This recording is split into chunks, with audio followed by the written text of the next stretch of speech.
Hello, fellow learners. I am back with the second part of our story, titled Seaman's Journal. Big Sioux River, August 25th, 1804.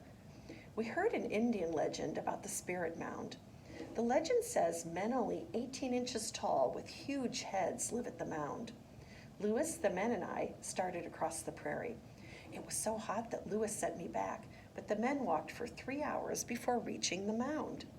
They saw no men, but buffalo covered the prairie. I spent the afternoon lying in the cool riverbank. A hot, dry prairie is no place for a Newfoundland. With all that fur, can you imagine?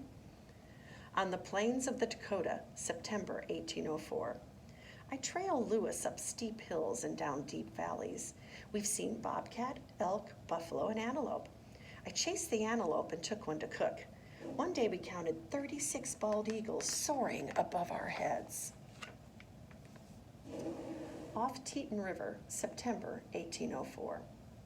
We named this river Teton River, but the Teton Sioux call it Bad River. The only thing bad are the manners of the Sioux. They carried my master on a painted buffalo robe to their camp. They placed him on a white buffalo skin where he smoked the peace pipe with the council chiefs. When we started toward our boat to leave, the Sioux grabbed the boat's rope to stop us. They wanted tobacco and our pirogue. When Lewis threw tobacco at the chief, they let us go. I was glad to get away. The Sioux eat dogs. Village of the Arikaras, October 9th, 1804. The Arikaras are farmers and shared beans, corn, and squash with us. The men were glad for the vegetables, but this is not food for seamen. The Arikaras children played games with Clark's servant, York. He pretended he was a lion and roared at them. They pretended they were scared and ran away.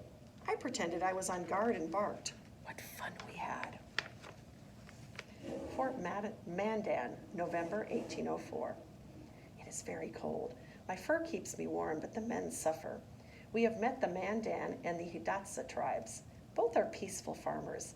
The men have built camp and named it in honor of the Mandans.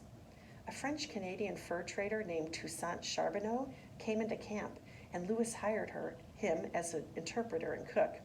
His Shoshone wife, Sacagawea, is about 14. Her name means bird girl. Charbonneau is a good cook and shares his meat with me. Fort Mandan, December 25th, 1804, Christmas. We had a Christmas party. The men played tambourines, fiddles, and trumpets. Even the Mandans danced. We all had a great time. January, February, 1805. The snow is very deep. The men hunt deer and rabbit for food, and they hollow out trunks of cottonwood trees and make canoes. Often Lewis and I visit the Mandans and Hidatsas who live close by. They tell him about the route over the mountains, and Lewis writes it all down in his journal. That's a smart thing to do so he doesn't forget. I'm sure he's getting lots of advice and seeing lots of things. So we're very lucky that he kept journals so that we know what happened. Is this my next part, boys and girls? It is, so I'm going to stop there. Sorry about that. I have notes to help me, and they weren't very helpful, were they? So I will see you again for part 3.